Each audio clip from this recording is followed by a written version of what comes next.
So what on earth do these two things have in common? On this channel we mostly look at anime dubbing, but really that's just one part of a larger conversation about localization. There are several ways in which different kinds of media are adapted to different language audiences, each with their own unique hurdles. I just never thought a relatively simple stealth game and Japanese high school comedy cartoon would be the things to reignite such conversations, but honestly I'm tired of questioning the whims of the internet, so here we are. My name is AJ, and if you'd like to support the cartoon Cipher, be sure to give the video a like, subscribe for more content covering stuff like this, and maybe check out our Patreon if you'd like to show your support. Also, any corrections can be found in the pinned comment down below. So, Don't Toy With Me, Miss Nagatoro is an anime adaptation of a popular manga of the same name that began streaming with English subtitles on Crunchyroll in spring 2021. Nagatoro is a cheeky, sadistic high schooler teasing her upperclassmen. Sound familiar? Personally, I wasn't planning to watch the show until screenshots including the subtitles began going viral on social media. 先輩、さっきから挙取りまくってますけど。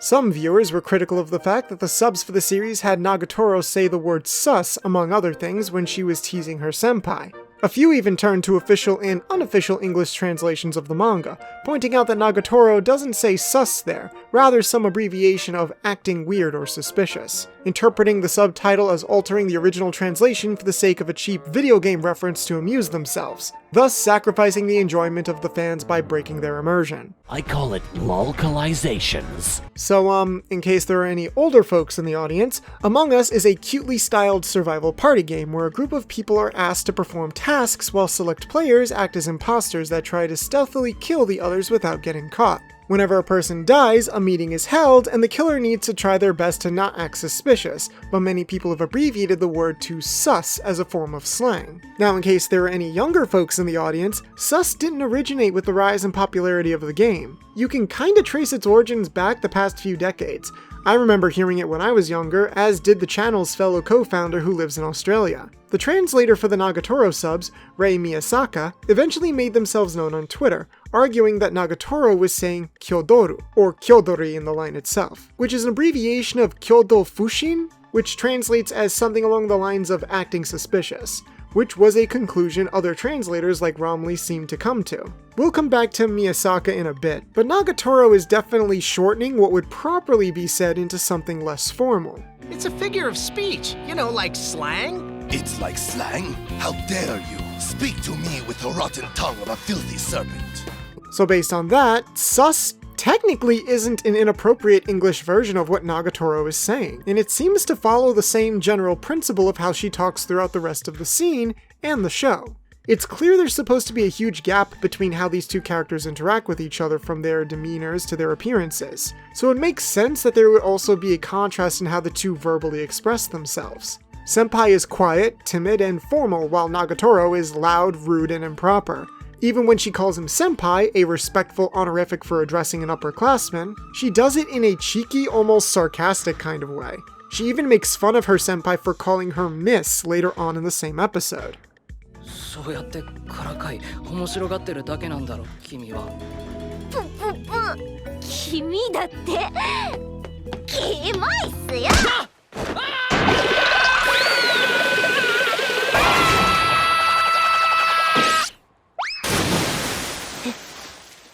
Now, does that mean this was the only translation that they could have gone with? No, there are a few other words that could have gotten the point across just as well, like she could have said he was acting iffy or sketch, but I don't think this negates the validity of the choice that was made. You could argue that this doesn't necessarily negate the possibility that the translator also wanted to inject an Among Us reference since they didn't have to go with this one translation.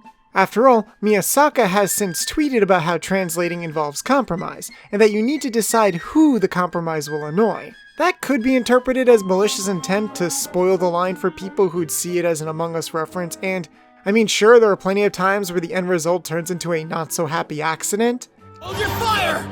This man isn't black! What?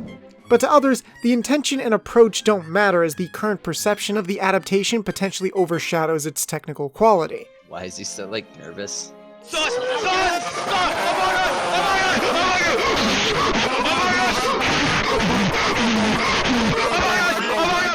Among Us has been memeified in general pop culture, where people who might not have even played the game try to see it in completely innocuous things, ranging from the designs of the characters to the words associated with it like imposter, sus, and even the very title, Among Us. Someone among us wields the Warhammer. There's a danger among us. Again, ignoring the fact that sus has been around long before Among Us was even a thing, I'm not sure I can fully agree with the idea that this line is totally ruined because of the potential that other people took it the wrong way or because they were personally reminded of something. Don't get me wrong, I think there are some clear translation choices that we should avoid, but sometimes the reasons why people aren't happy are beyond any of our control, even when that reason goes against the nature of the show itself. Some people are hesitant to accept the line regardless of its accuracy because that specific slang runs the risk of making the show less timeless, and to an extent, I can empathize.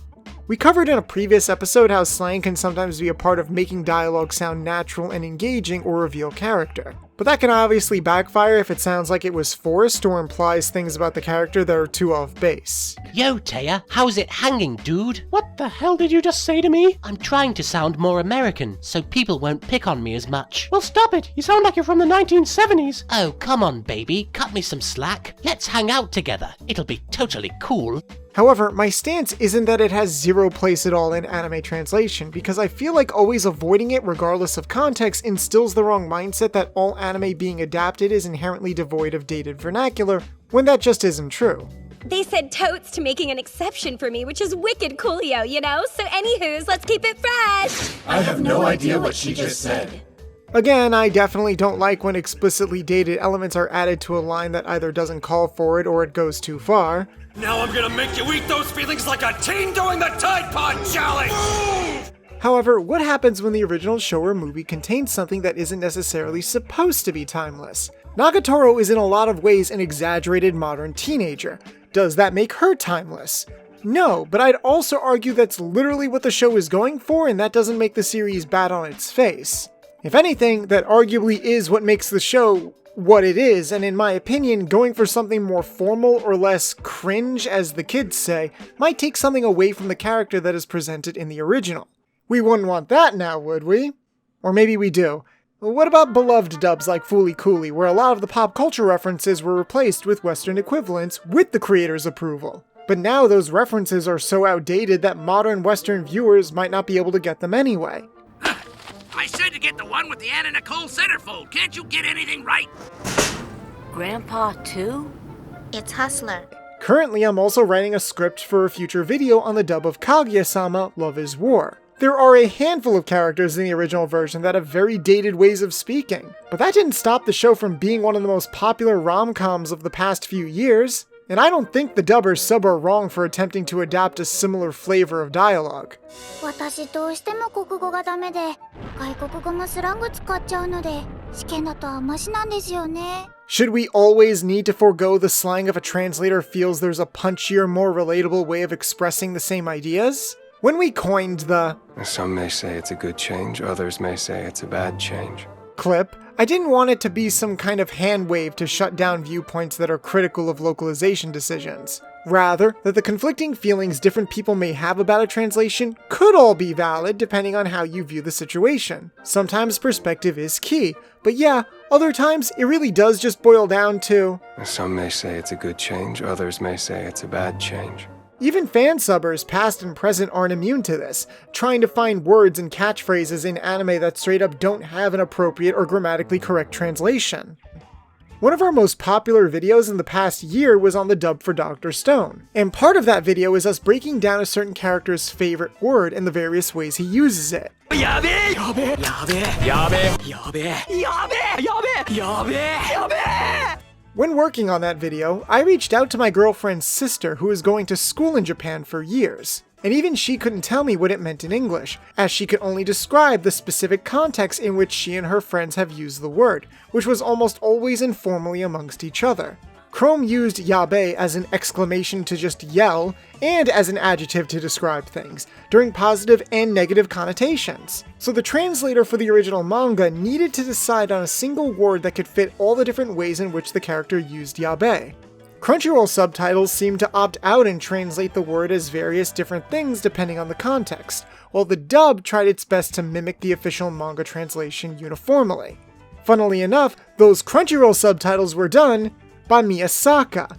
We personally favored the dub, as it felt more like a consistent, unique trait that was specific to that character. But that doesn't mean what the subs did was technically incorrect either, and some people definitely preferred the fact that the sub omitted those details because they might have sounded awkward in the original text. Sometimes it's just a matter of preference and expectation, but I thoroughly enjoyed the conversation threads that were happening in the comment section, where people were trying to come up with their own interpretation or their own appropriate word choice to supplement yabe. There can be different approaches to adapting something as loose and informal as slang. And you can take some of the reasons we brought up and apply them to why you didn't like the use of sus in Nagatoro. Some of them could have worked and some of them didn't, but that's kind of what I wish more conversations would be about, even though there's always a chance that might not happen.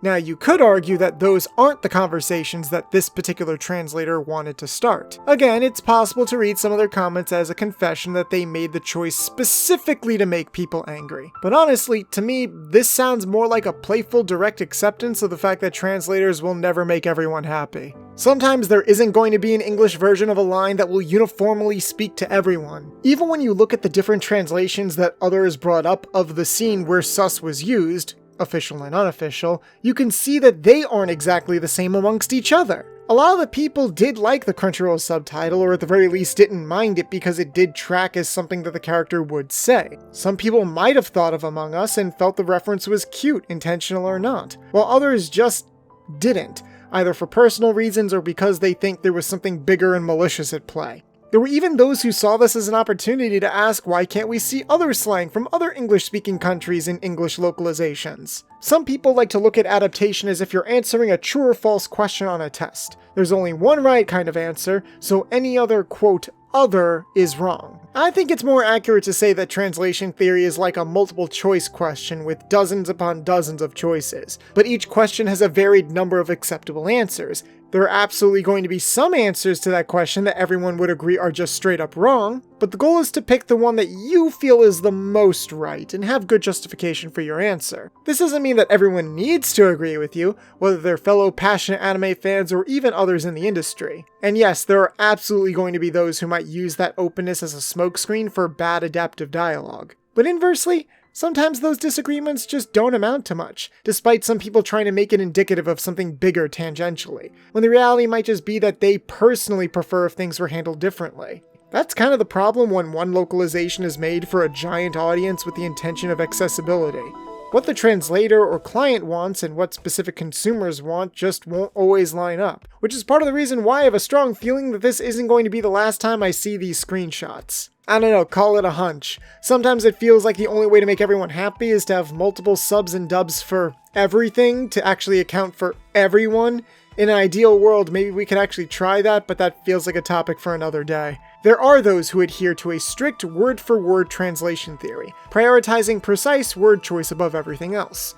Other people may prioritize other, more general elements like tone and characterization, basically considering what this character meant to say if they were fluent in English, rather than what specific Japanese words and syntax they're using. And then there are others who, unfortunately, straight up don't care regardless of the impression that might leave on the rest of the industry. There are many other approaches in between all three that I'm skipping over, but sometimes those outlooks and personal philosophies are interchangeable. If you take the time to look up specific writers or translators, there's a chance that you could see an overarching pattern in how they work. But sometimes these approaches are also interchangeable for individuals depending on the specific property they're working on. We've talked about writers who will adjust how they adapt an anime depending on the show and what they feel it specifically calls for. Sometimes they're better at some things than others, which is why a lot of the times we need to look at things on a case-by-case basis rather than a general overarching one. For now though, I've talked about different perspectives and examples, but at the end of the day, I can only really offer my personal opinion and viewpoint on one particular matter at a time. Do I think the use of sus is a bastardization of the original translation? No. I don't think I would have used it personally, but it's perfectly valid both in the context of what was said and works as something that I can 100% imagine this character saying. Call it a bias, but I think there's validity in that viewpoint, just like how I think there's validity in thinking other parts like the Manzai scene could have been adapted more seamlessly. As someone who literally runs a channel about this stuff, I kind of like the hard part of talking with individuals, getting their thoughts and opinions about how something is handled, how something could have been improved upon, what genuinely doesn't apply, what we can learn from certain experiences, and what theories we can apply to other shows. I also acknowledge that's a pretty optimistic and privileged viewpoint to have since I don't work in this industry or feel threatened by what comes out of it. I know there are so many people who are upset that there doesn't seem to be a strict uniform translation method that others can pull from, and I can understand those frustrations to a point because sometimes consistency really is key. This doesn't mean that I want more questionable localization choices just to start these conversations, but I also think we can have more thoughts regarding where these feelings of questionable come from. I just think that if we're going to have them anyway, maybe we should work with more info rather than less because it's out there, and I'll happily do the hard part in finding it for the sake of having those discussions. And also because we're insane. But much like the discourse regarding translation theory, I think the fact that things aren't perfect can be more indicative of the potential for something positive to happen among us. But with that said, what do you all think about this? Are you for the translation? Against it? What about the use of slang in subs and dubs alike? Should they be used? Or never at all? We shared some of our thoughts, and we'd like to hear some of yours as well to keep the conversation going. Once again, any corrections or new information we find will be added to the pinned comment down below. Special thanks to Katrina Leonidakis and Sarah Moon for proofreading parts of this script. In fact, if you're curious about this whole discourse regarding slang and localizations, Katrina did an interesting thread sharing her thoughts that's worth a read if you want an additional perspective. Also, I would love to thank some of our patrons for taking the time to come together and play some Among Us so I can get footage for this video. You all are awesome, and if you'd like to support the channel, you can become a patron yourself alongside other amazing people, including Reagan Senpai, Andrew Wade Pittman, A. Hoba, Jose Argumedo, JR Pictures, Marissa Lenti, Spartacus, Ryan Rodriguez, Queen Era 2, Tristan Gallant, Unknown Secret 1000, and Xavier Gordon. This has been the Cartoon Cipher, and until next time.